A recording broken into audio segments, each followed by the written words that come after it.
Hey guys, welcome back. It's Dave here with from Military to Millionaire. We're here with another exciting guest. This is Rich Carey with richonmoney.com. And How you doing? Rich is actually a fellow active duty military member in the United States Air Force. And we're here to just kind of talk about real estate and some of the success we've had in that and in life.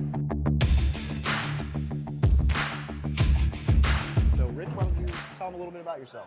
Okay, so I'm also a real estate investor, and I'm in the Air Force. I've been in the Air Force for 18 years.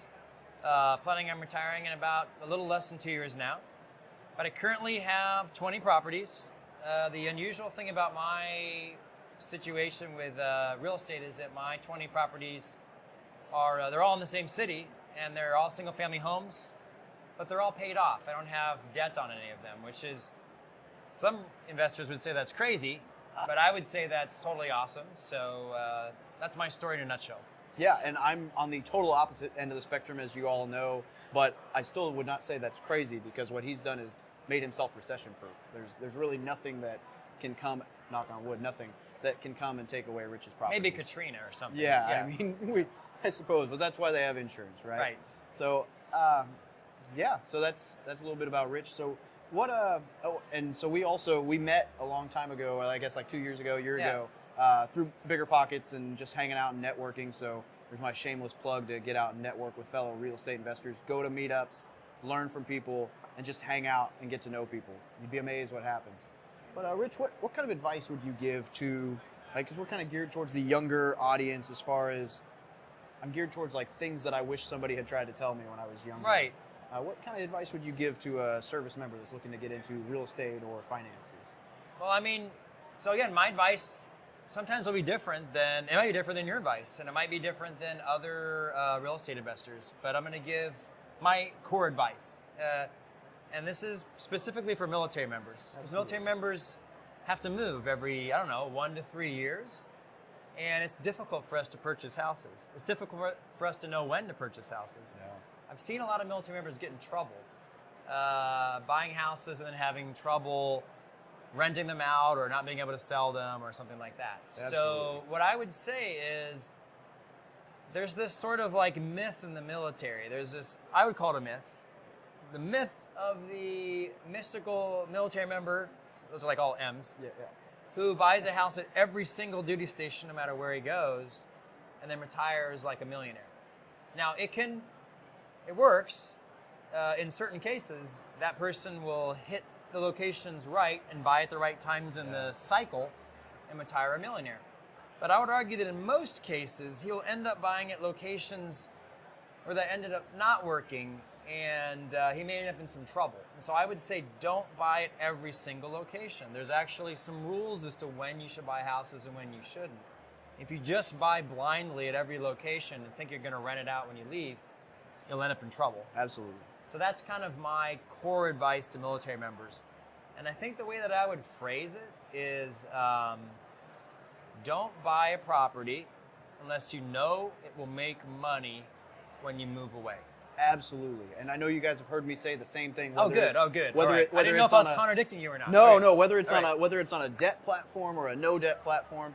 I had a conversation just last week with a service member showing me pictures of their new house. It's like $200,000, 4 bedrooms, monster house, beautiful house. He doesn't have a family, he's single. And my first thought was like, hey, that's cool, it's a nice house, but that's not gonna rent, it's not gonna make you money when you leave. So I tell people if you buy a house as a rental property, it'll be there and it'll work when you leave. If you buy a house as a primary residence, without the odds and luck of appreciation, which can be luck more than anything, it really depends. Without appreciation, you're not going to make money. I mean, you might break even, but that's not an investment. That's a hope there's not too many expenses. And we have both seen plenty of people struggling with property they own back in who knows where. It's got poor management, high expenses, and they end up selling either at a loss or maybe their dream home just because they can't handle it. So learn how to invest and then buy it with an investor mentality so that it'll last through the long term.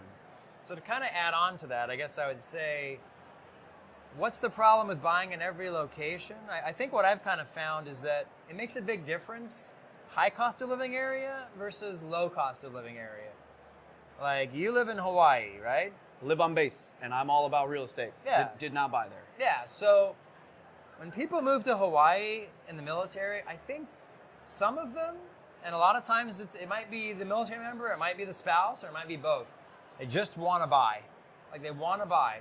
And it's, how can you go wrong, right? With the appreciation in Hawaii. Always goes up. How can you go wrong? Because it'll go up and you'll make a fortune. Well, that is not necessarily true. Appreciation, even in Hawaii, over the long term, over say 10 or 20 years, on average, you're still going to see 3 to 4%. I know, but there's going to be certain time frames, maybe over a certain, let's say 2 or 3 years, or even 4 years, where you see a huge jump of like 20% or 25%. That's what you read about in the paper, right? Yeah, That's the stories you get from your friends. I think we're finally starting to slow down in the Hawaii market. Right. It's starting to cool off. But like, that's what you always hear about. And those are the stories like, oh my gosh, you got to invest in Hawaii because this is what my cousin Tony, this is what happened to my cousin Tony when he bought a house there. Exactly. That may or may not happen to you. It's like the infomercial at night. It's like actual results may vary, and it's like in really small print. Here's the line of all your Yeah. possible side effects. You might die from all these headache right. meds, but it might cure your headache. It's kind of like that. So I think my argument is this, like, to kind of simplify this, buying in a high cost of living area usually doesn't work. If you're in the military and you move to Washington, D.C., very common. Yeah. You move to San Diego in the Navy, maybe Marines, very Yeah, common. Absolutely. When you move to LA, maybe that's less common.